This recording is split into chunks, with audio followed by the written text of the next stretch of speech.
Good morning, everybody. You know, I got to thinking I should rename my channel the Early Sunday Morning Show. The first video, the first video of the week that comes out. Except, of course, those in Europe. You guys are already beating me to it. But otherwise, it's bright and early. Well, no, it's not bright. It's very dark out, very early Sunday morning. So welcome. Appreciate you joining me again today. It's a big surprise, but I got a lot to show, a whole lot. So, a couple things here. I just finished a book. This was kind of an interesting book, A Man Called Destruction. This was the biography of Alex Chilton. If you ever want to read a book about a guy that just wants to totally destroy his career and everything good that he did, this is a great book. He eventually did get a grasp on everything, really interesting. One of these days we'll kind of maybe talk more about this as I go through some of Alex Chilton's things. And then, you know, usually I'm buying records, right? But I like books. I really like books, and I really love the biographies, music biographies. So just real quick, picked up Under the Big Black here, and so this is a actually by John Doe. It's a personal history of the LA punk scene. I got all these at half-price records, half-price books, by the way. The real story of the Clash. Just picked this up. Looking forward to that one. But this is the really neat one. Oh, this baby's thick. Birth. How about that? This is the history of Verve Records. Lots of vintage photographs. It goes through their albums. It goes through the groups, the soloists that made the albums. For those that really love jazz, this is a wonderful book. I'm thick. It was 20 bucks. Retail $75. They were all sealed. I found this one in Dayton, Ohio, and I've seen it in there at the half-price bookstore for a while. So, really neat find. So there you go. All right, not vinyl. Deals with music, so it's okay. All right, music in the background today. Listening to The Chills, Kaleidoscope World. This is a band. They're out of New Zealand, and they started in 1980. And the guy started as Martin Phillips. He had a few other bandmates, but basically it became Martin Phillips' band as the bandmates came and got, you know, some came, some went. Just regular black vinyl. I thought it was special. Okay, it's off the Blue Nun Flying Fish Records. So, you know, there was like the Paisley Underground movement in the 80s. You could probably classify this group in with them. Did they have any great hits in the U.S.? Probably not. But, you know, if you look up Pink Frost, you could pull that up. You would find a lot of stuff about that one. Another song would be Satin Doll, Frantic Drift, a variety of different songs. Really interesting group, beautiful music. This puts together their music from 1980 to 1986, and it's called, again, Kaleidoscope World. Really nice cover art. I had it in CD for many years, and I finally picked it up on vinyl. So for those liking New Zealand music, I don't think it gets much better than this one here. Not that I'm an expert on New Zealand music. Happy birthday mug today, and this happy birthday, Bill Young at the Michigan Record Club. At his channel, he had a birthday, and Gregory Short had a birthday this last week, and Fat Bearded Man Headley, yours is coming up, so happy birthday to you guys. All right, we're going to go from metal to classical and everything in between, almost. I'll go quick. This is just what I listen to. You know, I'm only home a couple days a week. So, shall we say, you know where I'm at. So first off, I'm a big metalhead. Okay, everyone knows that's probably not right. But, picked up British Steel from Judas Priest. I did not have this. I've had it on CD, but I finally picked it up in vinyl. This was 1980. This kind of got them going. Got metal really to where metal is today. What I liked about this, obviously they had the two big hits, Breaking the Law and Living After Midnight. Breaking the Law is like the ultimate driving song, especially if you want to get picked up or something like that. You know, I worked, when I was working in Puerto Rico, the 3 years there, I broke every single law that's imaginable. If there was a law, a traffic law, I broke it. And everybody did. Now, I was at a stop, and this is when I first got there. I'm at a red light. I'm waiting at a red light. I want to take a left-hand turn. So I'm waiting. All of a sudden, there's this honking behind me. What's wrong? You know, I'm kind of pointing, you know, stoplight, red light.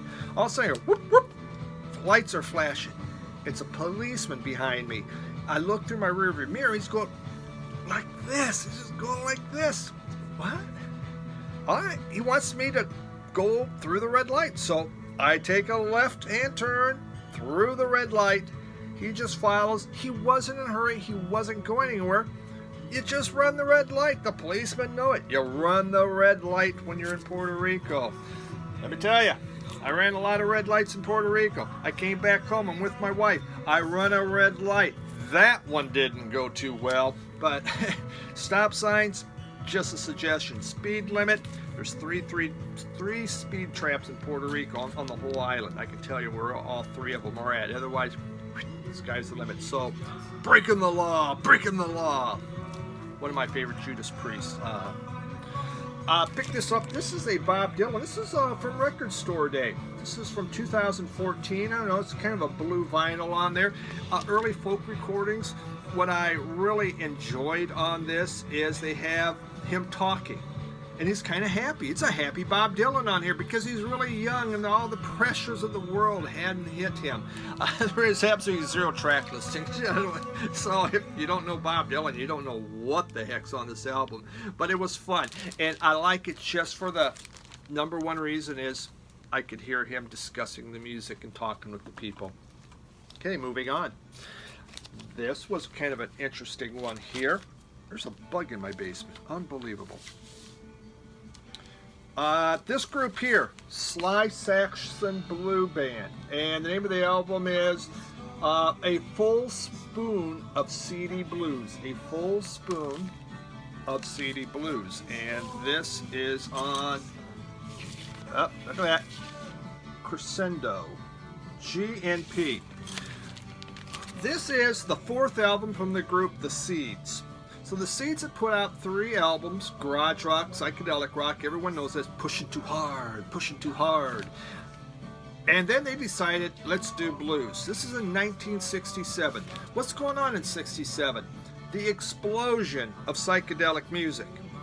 And the Seeds say, we're doing a blues album. And that's what they did.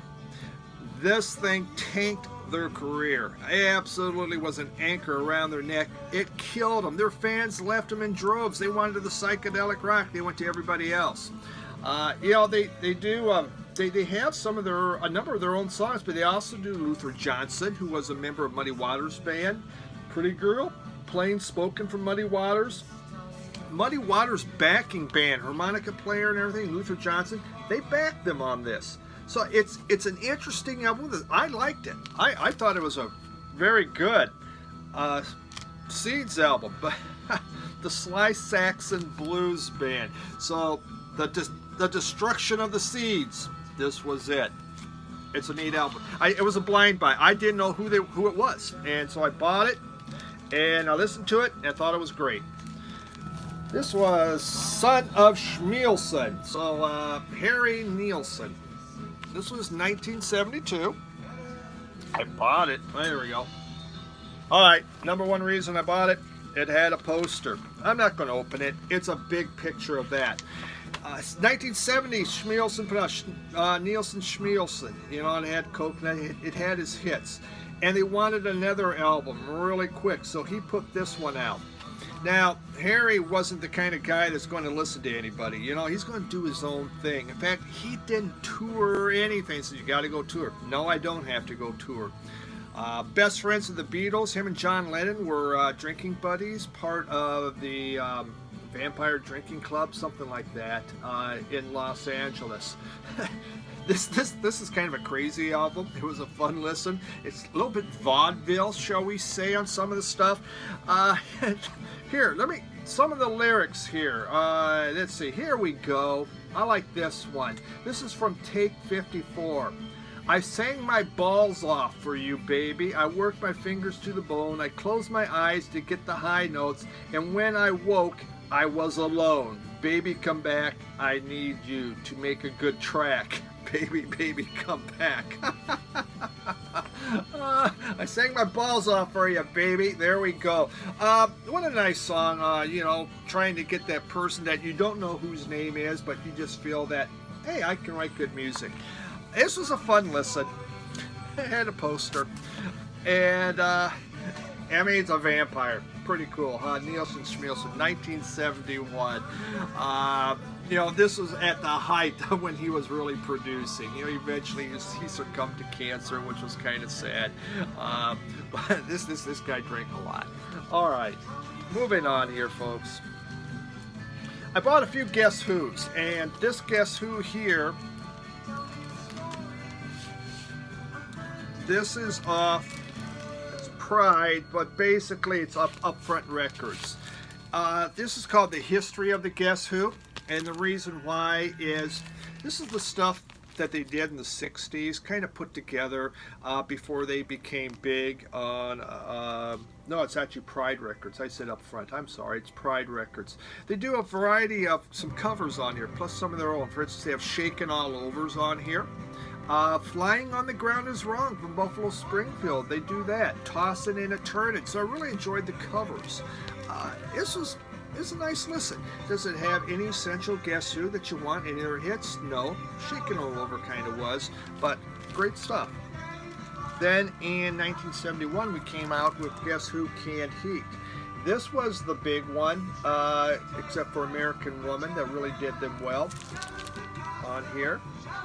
Randy Bachman and Burton Cummings they're starting to kind of fall apart on this one. You know, when they did American Woman, they actually broke apart.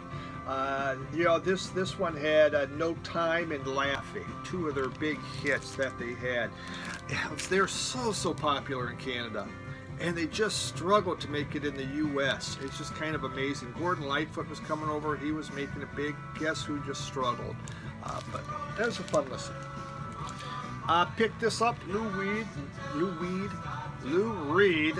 Walking in L.A., an unofficial album by Bootleg. This 1976 concert, this came out in 1989. In it, he uses a horn section. I believe Don Cherry's on here as one of the horn players. At times, it gets a little chaotic. You know, it's just, he does some of, you know, Sweet Jane's on here, Lisa Says, Coney Island Baby. You kind of see the track listing, maybe.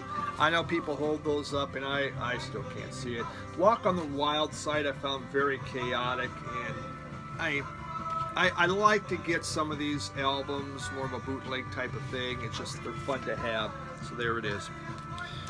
Then we have The Clash, Combat Rock. Hey, what was that on? What? Let's wait. Oh my God. I can't show labels. I can't show labels. United. I don't know. All right. There we go. And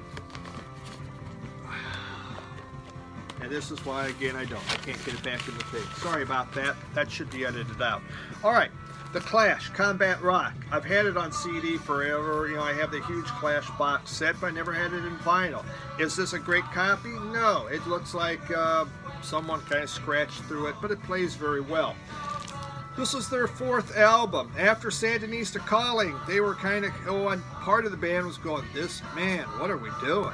I mean, they were going, what are we doing? We need to get back to what the Clash is about. This is anarchy. And so they brought back Rhodes, Bernie Rhodes, who had been their manager, to kind of get things going.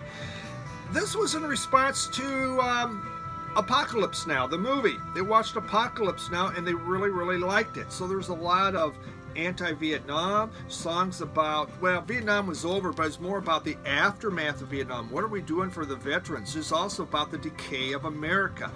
Songs like Taxi Driver were an inspiration. So this did get them back to their political. There's nothing fun, nothing happy on this one. Of course, it has Know Your Rights, which was the big hit, Rock the Casbah, and Straight to Hell. Also, Should I Stay or Should I Go? Side 1's great. Side 2's a little kind of, you know, a little more throwaway, I found.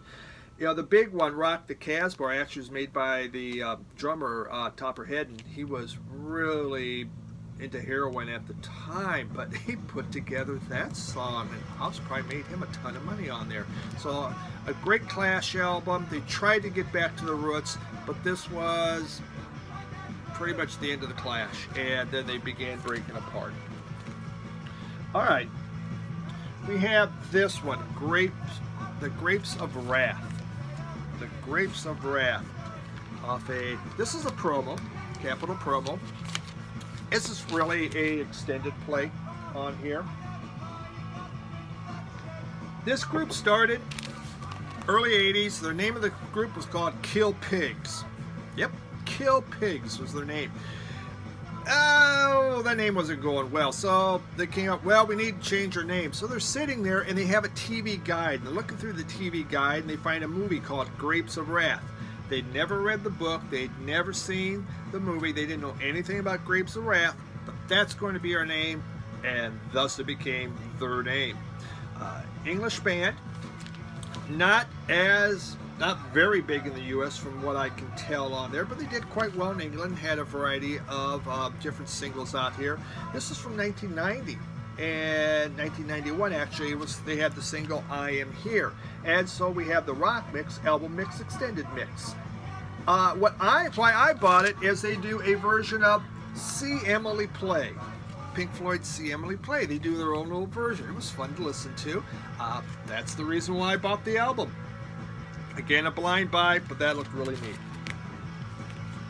This was something I was pretty excited to get. For those of you, Moon Rock, Jacob, there we go. Go Denmark. The Ravenettes. Lust, Lust, Lust. This is their third album. This was 2004, I believe. And it also comes with a single on here. So that was kind of neat.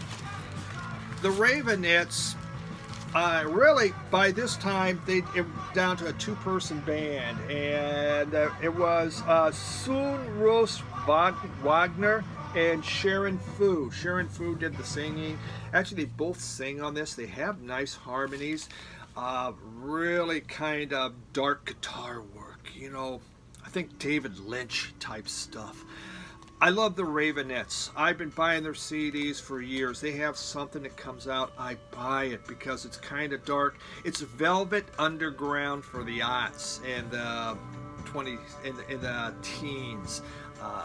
Very neat music, a lot of great stuff. If you don't know the Ravenettes, you know, if you've been kind of back, you know, haven't been buying new stuff, check out the Ravenettes. I think you would really, really like them. The Ravenettes, Lust, Lust, Lust. This is one of their best albums, I thought.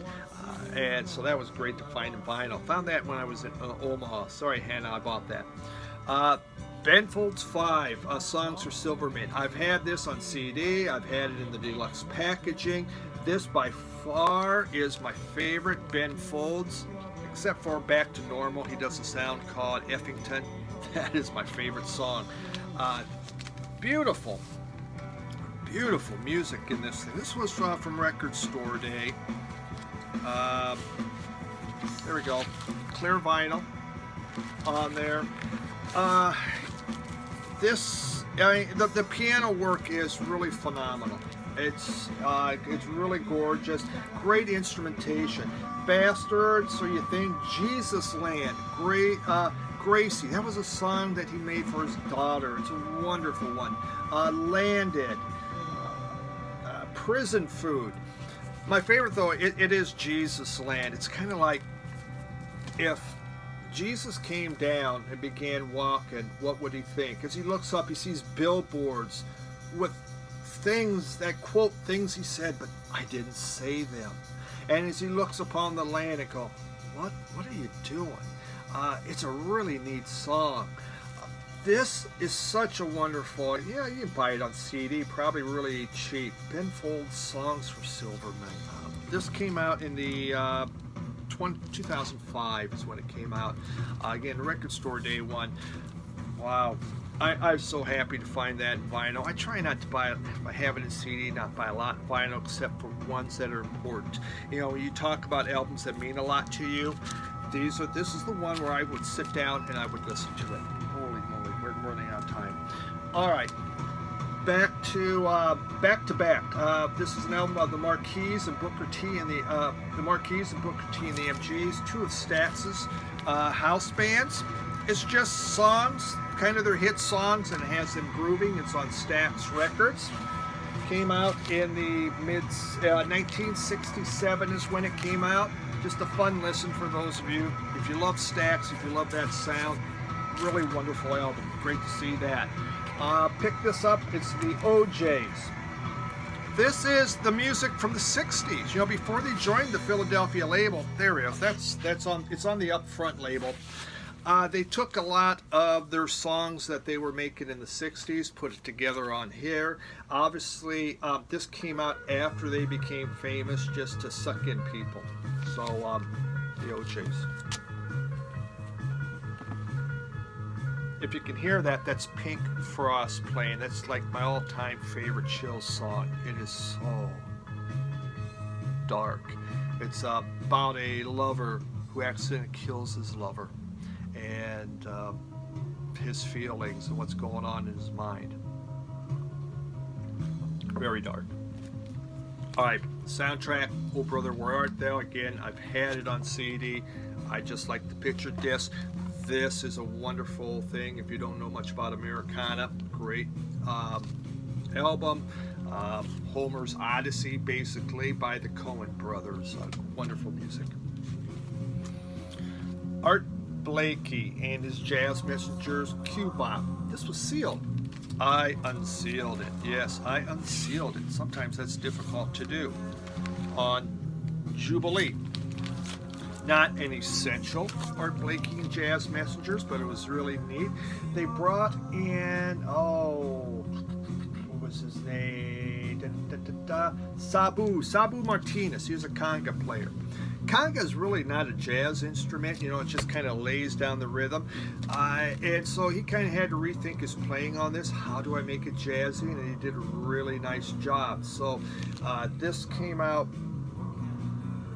I think, in 57.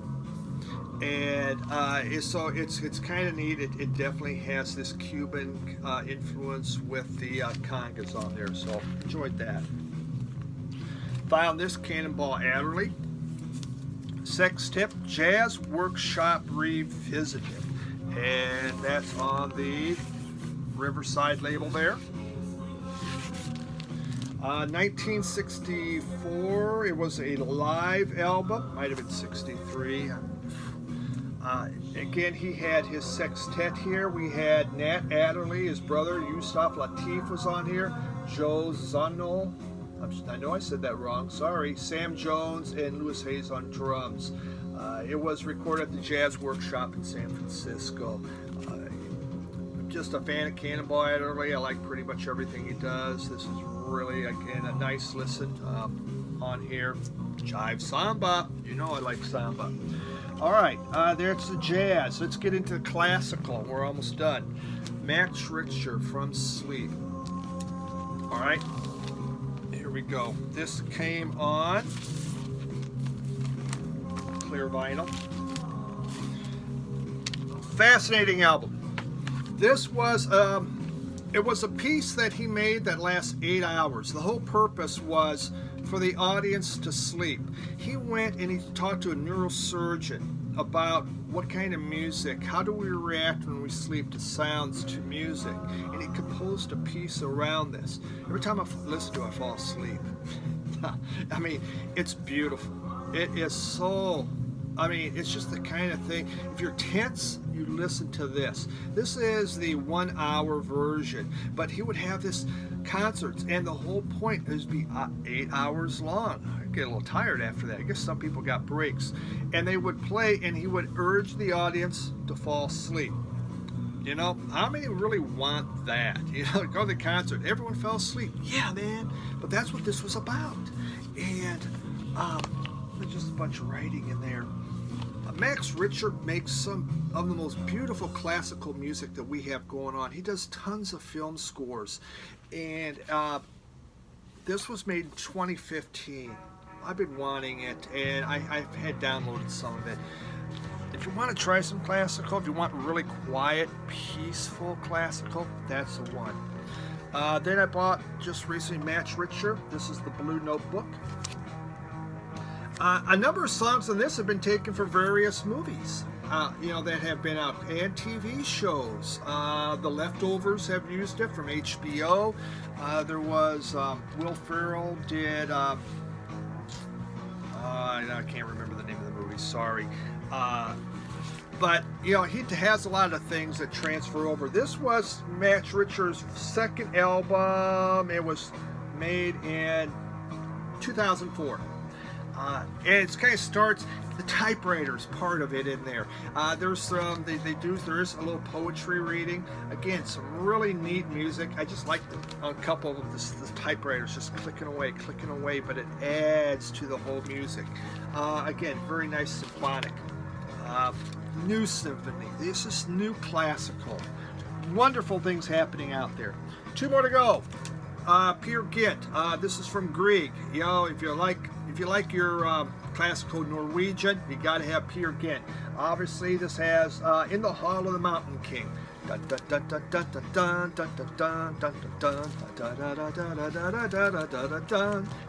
Really famous. And there's Morning. I got this. My dad was, you know, into classical. You know, he had maybe a total of 20 albums, so you heard him over and over. But he was a minister, and on Saturday nights, he'd have to go do the sermon. Talk about procrastination, Dad. Don't blame me, man. And so he would do his sermons. And then after church on Sunday, he would go to his study, and he would play his classical music. This was one of his favorites, and I got to like it. You know, we learned the story. It's a folk tale. It was for an opera, a Norwegian opera, Peer Gynt, and it's about I'm not going to go into the whole folk tale, but it's a story, and so it's a lot longer than this, but Grieg liked, you know, some of it, so he made it into a, you know, so he took some of the suites so he could have it for concert. So great. I mean, this is one of those albums means something to you. You know, when you grow up, you hear it, and you go feeling really good. And the last one I got, I have this a billion times, but hey, I just bought it. Actually, I got it from my mother when I was down visiting her. Beethovens Ninth Symphony. The most beautiful symphonies to me. You know, it's hard to believe Beethoven never heard it. He couldn't hear it. He was stone deaf, and yet some of the most beautiful choral is done on here. Mormon Tabernacle Choir sings this one. Really incredible. I have a biography of Beethoven. I haven't read yet. Truly enjoy this. Though I keep thinking Clockwork Orange. Have you ever seen the movie Clockwork Orange? I read the book, saw part of the movie. Creepy as all get out, but they keep playing Beethoven's Ninth Symphony. It almost ruins it for me. I mean, it just creeps me out. But there we go. So that's what we got this week. Oh my God, that's the longest video yet. But that was a whole lot. Hey, folks, getting close to 200 subscribers, so I thank you for that. I already have the contest figured out. I got it figured out. I got the prizes figured out. I'm set to go. I just need 200 people to subscribe. So thank you for those who have. Thanks to those that sit here and watch 30 minutes of music, but it's something I like. I really do enjoy. So I like to share the passion, and I appreciate you tuning in to share the passion with me. Happy birthday, Bill. Happy birthday, Greg. Happy birthday, Headley, really soon. Everyone have a great week. Enjoy your Sunday, enjoy your week, and enjoy your music. Thank you.